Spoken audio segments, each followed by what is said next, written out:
Assustada, Anne correu imediatamente para tentar empurrar o armário e salvar seu filho. No entanto, o armário era muito pesado e ela não conseguiu levantá-lo. Nesse momento, Anne estava completamente desesperada e sem forças, mas já havia muito sangue escorrendo debaixo do armário. Era evidente que seu filho tinha sido esmagado e estava morto. Tudo isso aconteceu enquanto ela estava na sala, falando ao telefone com o marido. Quem diria que isso era apenas o começo? Quando o marido voltou para casa, culpou Anne por tudo, dizendo que o filho morreu porque ela não ficou o tempo todo ao lado dele. Anne, por sua vez, assumiu toda a responsabilidade. Não bastasse a dor de perder o filho, as acusações do marido a devastaram completamente, a ponto de ela desejar morrer. Porém, enquanto Anne chorava ajoelhada no chão, sem perceber, dois vultos negros passaram atrás dela. Embora o marido também estivesse sofrendo, passando os dias chorando e assistindo repetidamente aos vídeos do filho, ele descontava sua dor em Anne. No dia seguinte, enquanto ela arrumava os brinquedos do filho, ouviu batidas rápidas na porta. Quando abriu, viu que era seu marido, mas ele agiu de maneira completamente inesperada, dando-lhe um beijo. Desde a morte do filho, ele sempre fora frio e distante com ela. Porque, de repente, ele estava agindo como outra pessoa. Em seguida, o marido, sorrindo, disse que encontrou a tia de Anne no caminho. Isso deixou Anne em choque, porque sua tia havia morrido há mais de 30 anos. Ainda mais estranho, o marido perguntou sobre o filho, como se ele ainda estivesse vivo. Isso deixou Anne ainda mais confusa. Será que o marido estava enlouquecendo por causa da morte do filho? Enquanto ela tentava entender o que estava acontecendo, ouviu novamente batidas na porta. O que aconteceu a seguir foi ainda mais estranho. O homem que bateu na porta era o marido que ela conhecia, irritado e sombrio. Então, quem era o outro? Que acabara de beijá-la? Será que Anne estava tão abalada que começou a ter alucinações? No entanto, o que aconteceu no meio da noite foi ainda mais assustador. Aconteceu algo ainda mais aterrorizante. Enquanto dormia profundamente, Anne foi subitamente despertada pelo grito horrível de uma mulher. Mas a cena diante de seus olhos quase a fez desmaiar de medo. No lugar onde seu filho havia morrido, agora, estava deitada uma mulher grávida, coberta de sangue e gritando de dor. Ao lado dela, havia uma velha que, de forma brutal, cortava sua barriga e puxava para fora um feto que ainda não estava completamente formado. O marido de Anne, ouvindo os gritos, correu para dentro do quarto. Nesse momento, Anne percebeu que a cena aterrorizante havia desaparecido por completo. O marido, pensando que ela tinha tido apenas um pesadelo, saiu do quarto com uma expressão impaciente. Anne achou que estava muito nervosa por causa da morte do filho e decidiu sair para dar uma volta e tentar aliviar a mente. Porém, no caminho, viu o armário que havia esmagado seu filho. Quando olhou novamente, tanto o armário quanto dois espíritos desapareceram. Ela começou a pensar que estava com problemas mentais, pois sempre via essas cenas estranhas. Anne quis contar ao marido o que estava acontecendo, mas ele continuava cheio de ressentimento por ela. Embora esperasse por Anne na porta de casa, quando a viu voltar em segurança, rapidamente mudou de atitude e entrou na casa sem dar atenção a ela. Um mês se passou. Durante esse período, Anne continuou vendo coisas assustadoras todos os dias. Além disso, de tempos em tempos, ela pegava as roupas do filho, lavava e as pendurava para secar, como se ele ainda estivesse vivo. O marido, por sua vez, permanecia deprimido.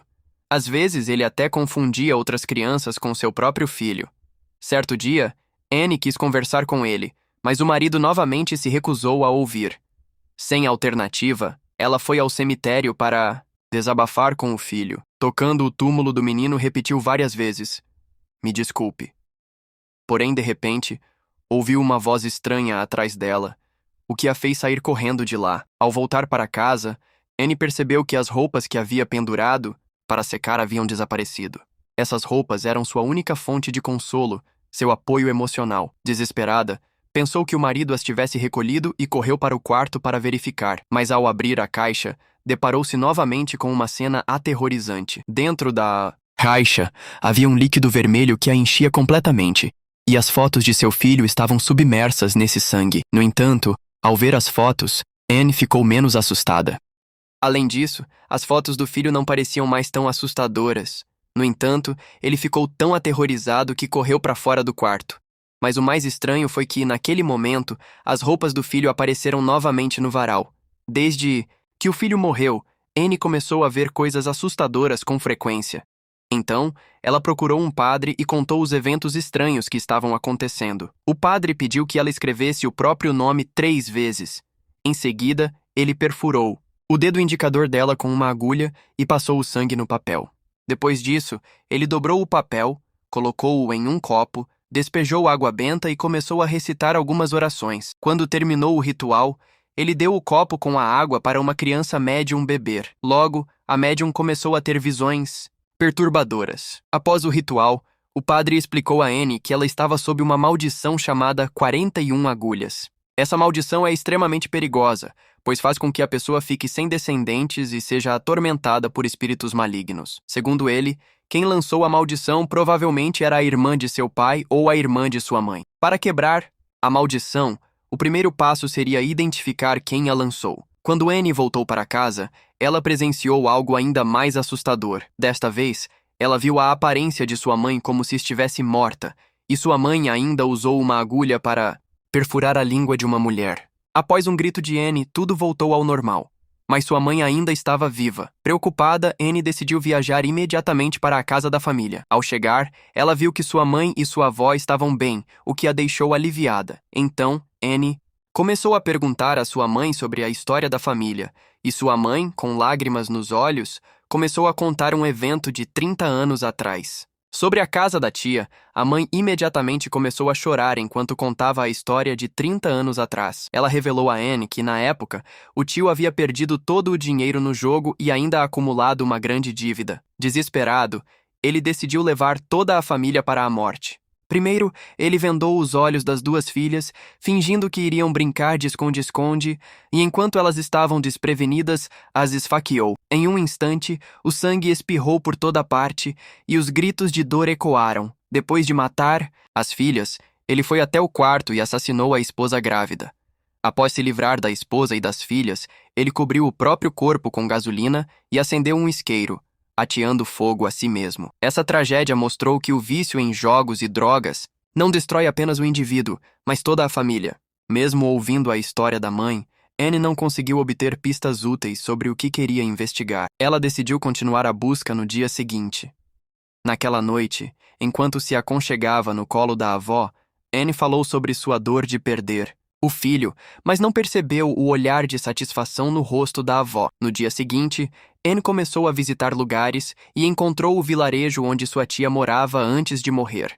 Ao revelar sua intenção a uma garota do local, a menina ficou visivelmente assustada. "Você vai para a casa? Para aquela casa?" "Não vá. Eu estou te avisando. Você viu a construção ao lado do muro? Não vá." Apesar do aviso, Anne, já acostumada a presenciar eventos estranhos, ignorou as palavras da menina e foi até a casa da tia. O lugar estava completamente abandonado e em ruínas. Para sua surpresa, Anne viu novamente as figuras fantasmagóricas de preto que sempre apareciam para ela.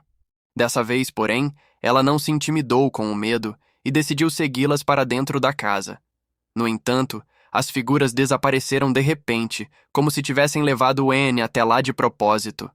Assim que ela abriu a porta, ficou aterrorizada. A casa estava em um estado deplorável, com um ar sinistro e assustador pairando em cada canto.